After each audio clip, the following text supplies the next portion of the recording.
thunder of jets in an open sky, a streak of gray, and a cheerful...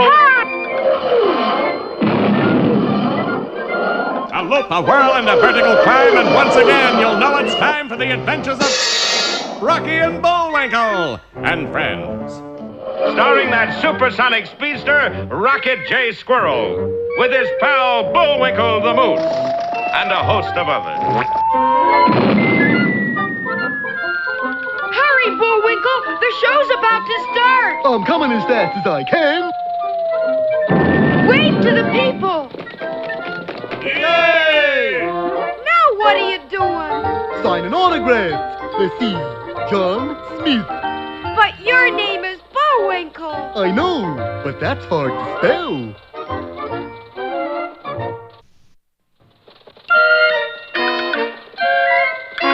We're gonna have a lot of fun! Come on and join us!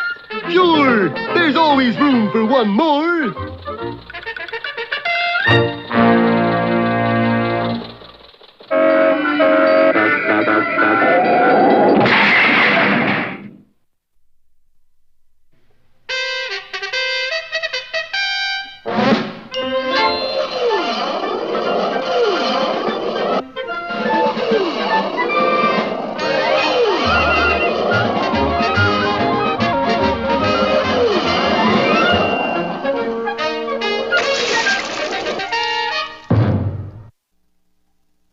Well, there's no turning back now. There really is going to be a game between the Mud City Manglers and the Wossamotta U Pigeons. What's more, Bullwinkle is now our quarterback. And what's more, these are the diagrams of the plays we're gonna play. And what's more, they're the wrong diagrams. Yes, Boris had switched diagrams, and the hapless moose was now going over a set of battle plans of the Civil War. Or as we call it, the war between the states. Now, wait a minute. Who are you? Colonel Jefferson Beauregard Lee, sir. Yeah, but you're not part of our story. No, I'm from the League of Confederate Correctors. The League of Confederate Correctors? Every time a program refers to the late unpleasantness as a Civil War. You show up and correct them? That's right, Shug. We call it the war between the states. Yeah, but... I just can't abide the word civil. Meanwhile, in the locker room of the Mud City Manglers... Remember, if any of your opponents walks off the field under his own power, it means 20 lashes.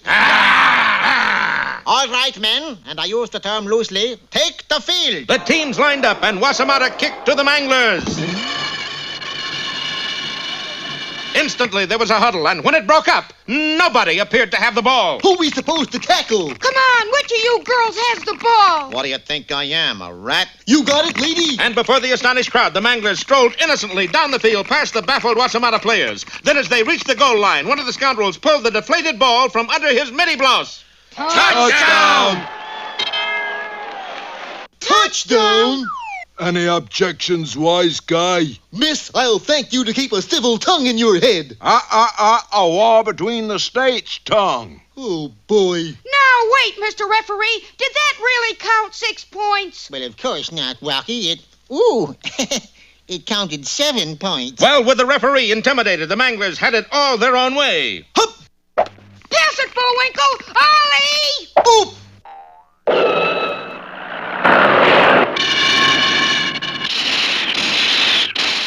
Incomplete. The pass? The ball. Are yous ready, Gertrude? Let's have it, Sybil. War between I said Sybil, not civil. Sorry, ma'am. Play the game! Play the game! It was easier said than done. We're close enough to try a little field goal, Bullwinkle. Just kick it between the goalposts. Right, Rock! Hup! The kick looked good until two Manglers moved the goalposts. At this rate, we'll never win. We'll be lucky to lose. But on the next play... Bullwinkle, look at this! Good heavens, Rock! You've scalped the scatback! Scout nothing! This is a wig! Bullwinkle, they aren't girls at all! Oh, darn. What's the matter? I was going to ask the halfback to the prom tonight. Well, anyway, it's our ball. Yeah, but look at that defensive line. Hokey smoke, they've dug trenches. And they've all got guns. Mr. Referee, how about calling a penalty? Oh, I will, Rocky. 5 yards against Wossamotta for delaying the game. Don't you have any courage? Yes, but I've also got a wife and kiddies. And with the score 7-0, the hands of the clock crept closer to defeat for our boys and triumph for Boris Badenov. Don't miss our next episode, Bullwinkle's Battle Plans or Civil War between the states defense. That is not funny. I know. I can't abide jokes, neither. And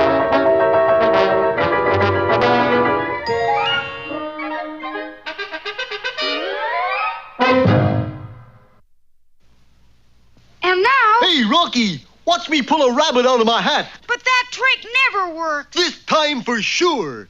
Presto!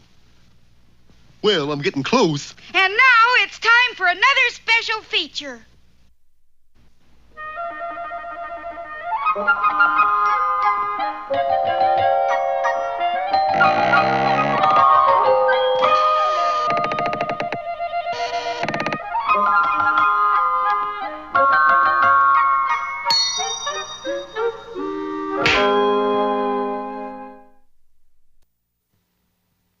Many years ago in a primeval pond there were many frogs, but there was one frog among them who was different from all the rest. His mother called him Julius. Julius, you sit around all day doing nothing. Why don't you go out and play leap people with the other frogs? Thanks, but no thanks. Oh, what is the matter with you, Julius? You haven't touched your lunch. People have more fun than frogs. Yes, I guess they do. Now eat your flies. But it's no fun eating flies. In fact, being a frog is no fun, you know. If you want to have fun, you got to be a people because... I know. People have more fun than frogs. Yes, that was the trouble with Julius. People did have more fun than frogs, and he knew it. For many was the time he would sit by the road leading to the great kingdom and watch the people as they passed. They were all having fun. Julius couldn't stand it any longer, and knowing that he could never be happy unless he was a people, while the little frog hopped off into the dark woods to do something about it. By noon that same day, he arrived at the house of his fairy frog mother. So you want to be a people, do you, Julius? More than anything. Can you do it? Well, of course. All I have to do is tap you with my wand, like this. It worked, for he began to grow, and suddenly... Unfortunately, there are all types of people, and Julius had turned into the type that is fat and bald with a long nose. It's quite possible that Julius would have had fun, but for one thing. The first person he chanced to meet was the local bully. Hey, Fatso, come here. Yes? Hey, let me see if that nose is real. Hey, what do you know it is? Boy, I'd like to have that thing full of nickels. And from that moment on, everywhere Julius went, people laughed at it. Now, this is no fun, even if you are a people. So Julius returned to the house of his fairy frog mother. Well, land's sake, why didn't you tell me you wanted to be a handsome people? Never mind. The point is, could you do it now? Well, certainly. I simply have to tap you with my wand and... When the smoke cleared, he had been changed into a fine, strong, handsome young man. Now, certain that he could begin to have fun as a handsome people, Julius hurried back to town. It was then that another unfortunate thing happened. The evil king of a neighboring kingdom declared war. And Julius was drafted. Army life was not easy on Julius. Name? Julius will run us. Where were you born? In a pond in New Jersey. Very funny. Sign here. Next. Good heavens, where did you get those flat feet? Well, it's simple, you know, like you say, I'm really a frog and... Very funny. Next. Turn your head and cough. Hey, hey, he, hey, hey, her, hey! There were months of drilling, marching, and intensive training. Then finally, Julius was marched into battle where his luck ran true to form, for Julius was the first casualty. Weeks later, when he was released from the hospital, Julius once again hurried to his fairy frog mother. I'm telling you, frog mother, I could not stand to go through a thing like that again, you know. So, like, you gotta make me 4F. All righty. All I have to do... I know, tap me with your wand, but not so hard. The tap of that little frog mother's wand was enough to make anybody 4F. So, for the third time, Julius headed for town to have fun as a people.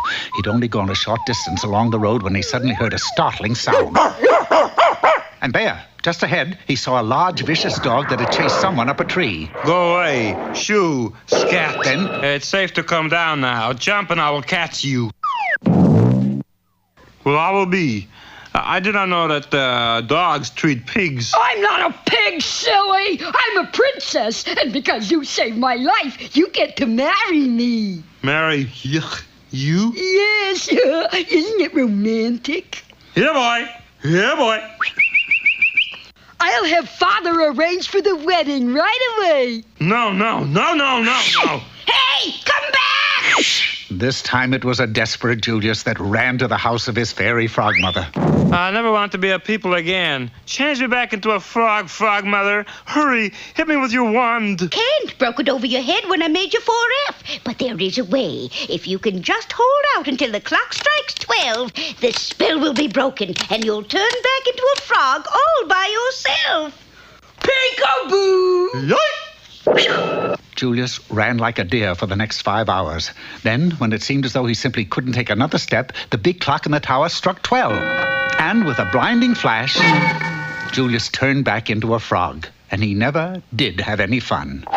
Now, one would admit that this is rather a sad tale of a frog. But don't feel too badly, because not a word of it is true. For you see, it's a well-known fact that frogs don't have tails.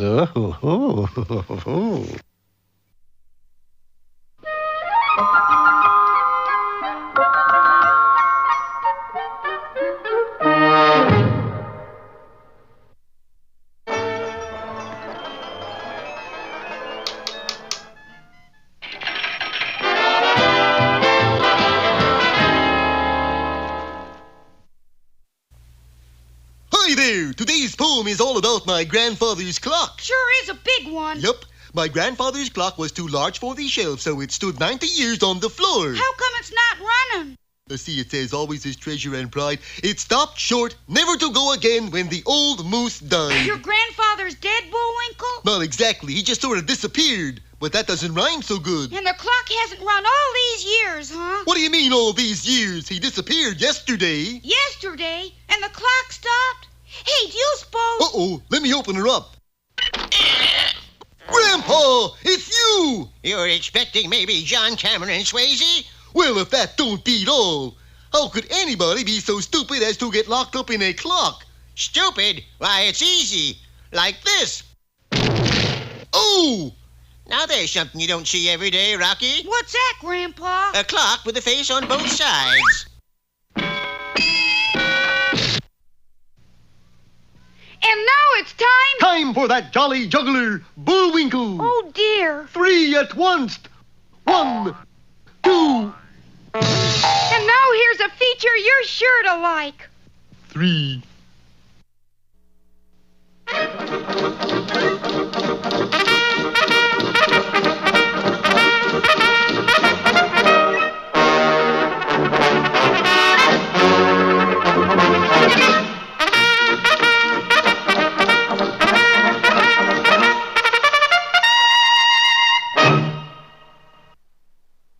Somewhere in the inner regions of outer northwest Canada, an inventor was at work. And that inventor was Snidely Whiplash.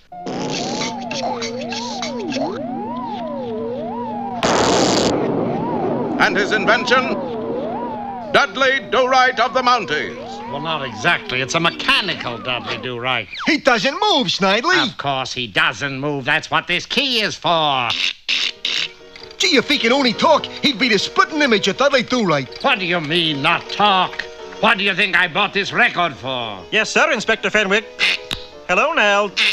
It's Tommy this and Tommy that and chuck him out, the brute. But it's savior of his country when the guns begin to shoot. What was that last there? Kipling. Yes, sir, Inspector Fenwick. Hello, Nell. Gee, he looks real fine, Snidely. Real fine. But what are you going to do with him? Don't you see, Homer? We're going to kidnap the real Dudley Do-Right and substitute the mechanical one. Why are we going to do that, Snidely? Because in that way we'll be able to carry forth our nefarious mischief without the real Dudley Do-Right interfering. So as the real Dudley Do-Right was taking an afternoon stroll, Snidely Whiplash substituted the mechanical Dudley Do-Right. Why, hello, Dudley. Yes, sir, Inspector Fenwick. I'm not Father. I'm Nell. Hello, Nell. I just bought the most beautiful hat. What do you think of it, Dudley? It's Tommy this and Tommy that and chuck him out, the brute. But it's savior of his country when the guns begin to shoot. What What guns, Dudley? Yes, sir, Inspector Fenwick. Yes, sir, what, Dudley? Hello, Nell. Hello, Dudley. Come with me, Dudley. I have a job for you. It's Tommy this and Tommy that and... And none of your back talk, do-right. Meanwhile, back in Snidely Whiplash's shack, the real Dudley Do-Right was talking. Oh, Snidely Whiplash, you will never get away with this. For everyone knows there is only one Dudley Do-Right of the Royal Canadian Mounted Police. Beware of substitute brands. Come off it, Do-Right. They'll never know the difference. And these two culprits are trying to smuggle furs across the border. I want you to bring them in. Hello, Nell. I've noticed something strange about Dudley. He's more succinct. Succinctness. I like that in my Mounties. Good work, Dudley. But it's savior of his country when the guns begin to shoot. Put up quite a fight, did they? Yes, sir, Inspector Fenwick. I thought so. Hello, Nell. What? They're robbing the bank! Yes, surprising as it may seem, the mechanical Dudley Do-Right was a better Mountie than the real Dudley Do-Right.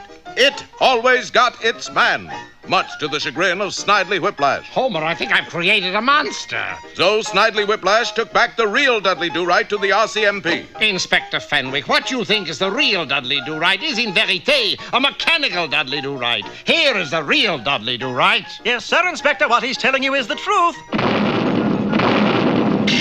Yes, sir, Inspector Fenwick. Oh, are you trying to tell me I don't know the difference between a mechanical Do-Right and a real Dudley Do-Right? Why, this is the real Dudley Do-Right. Hello, Nell. And you, sir, are an imposter. But, Inspector Fenwick! Out! Out, the two of you, before I have Do-Right here throw you in the stockade. Gee. Where did I go wrong, Do-Right? Compose yourself, Whiplash. We'll get to the seat of this problem now. Oh! Oh, the key! I'd completely forgotten about the key. Why, Dudley Do-Right is due to run down almost any time now. Now, Do-Right, I want you to listen carefully because this is possibly the most important assignment of your career as a mounter. Hello, Nell.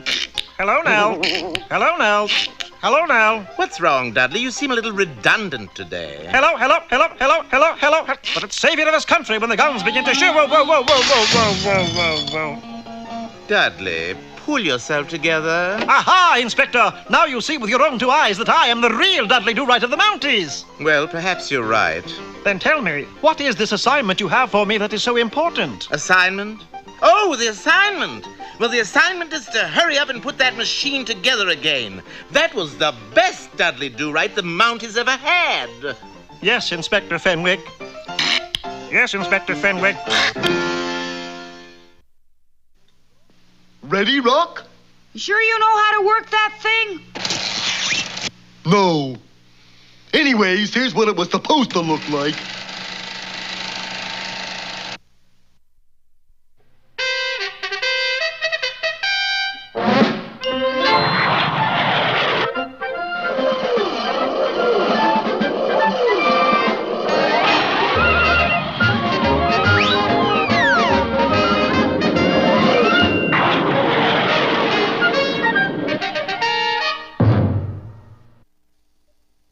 In our last episode, you remember, Wossamotta's football future looked very dim. First, Boris Badanov's Mud City Manglers had intimidated the referee. Intimidated? Heck, I'm terrified. Then they had turned their defensive game into trench warfare, complete with barbed wire and gun emplacements. And to make matters even worse, Boris had stolen all of Wossamotta's plays. Natasha, now I think I'll take up smoking cigars. Why now? So I can light one with these football plays. Other people use $100 bill, darling. Right now, these are worth $1 million. Yes, they were, for Boris had made hundreds of bets on the game in illegal gambling joints all over the nation. Hey, Manny, it looks like that girls' team is going to beat Wossamotta, you. Don't worry, Lefty. I'm prepared. You're going to pay off? You kidding?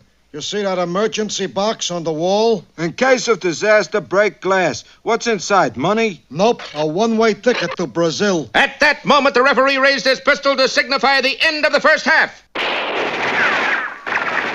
Lying flat on the ground, our heroes were safe momentarily, but the spectators in the end zone didn't make out as well. Manny, the Mud City Manglers just shot away the end of the stadium. What do you say to that? Adios, amigos. Boom chicka boom chicka boom boom boom chicka boom chicka boom chicka boom boom boom. When our heroes finally made it under fire to their dressing room, gloom was written on every face. Except mine. I got despair written on mine. If only they hadn't stolen our football plays. Well, they left these in their place. Bullwinkle, those aren't football plays. Those are battle plans for the Civil War. War between the states, you mean? Colonel Beauregard, you hear? Us members of the League of Confederate Correctors is everywhere. I've noticed. I just can't abide the word civil. Well, here, maybe you'd like to have these plans. My pleasure. Chancellorsville. There was a battle. What a cavalry charge. Looks more like an end run to me. Bullwinkle, that's it. If the Manglers are going to use battle tactics on the gridiron, why can't we? Why can't we? Bullwinkle, you've done it again. Come up with a brilliant plan and like that. Yes, sir. Now there's just that one little question. Yeah? What is it? This is the plan. Instead of football plays, we're going to use the battle plans of the... I was going to say war between the states. Us Confederate correctors can never be too sure. And so when the whistle blew for the second half of the game, it was a strange-looking team that emerged from the Wossamotta U dressing room. Look at them fellas, Roof. They gonna fight the war all over again. Shucks, we Southerners been doing that for years. The ball was snapped and Bullwinkle commanded. By the right flank, ho! Well, the game started up again, but this time the Mud City Manglers were no match for the military genius of the flower of the Confederacy. In one great flanking motion, the Wossamotta team turned the end of the line and swept down the field. Bullwinkle, you did it! There's the goal, just ahead! Yay! Bullwinkle, why are you stopping? Which direction are we running in, Corporal? Well, south, of course. South, eh? I thought so. These plans call for us to go north. And Bullwinkle turned and began dashing toward his own goal line. On he went, swivel-hipping his way through the opposition. Dag-nabbit, you said civil. All right, war between the states, hipping his way through the opposition. Oh, what can save the game for our boys? Maybe we could get some new writers. Don't miss our next historical episode, Bullwinkle Buys a Fence, or Pickett's Charge.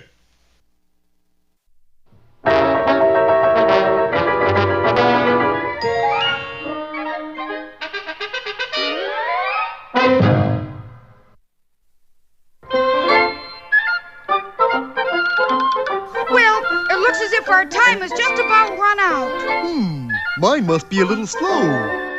You got the credits, Bullwinkle? All on this itty-bitty card. Oop!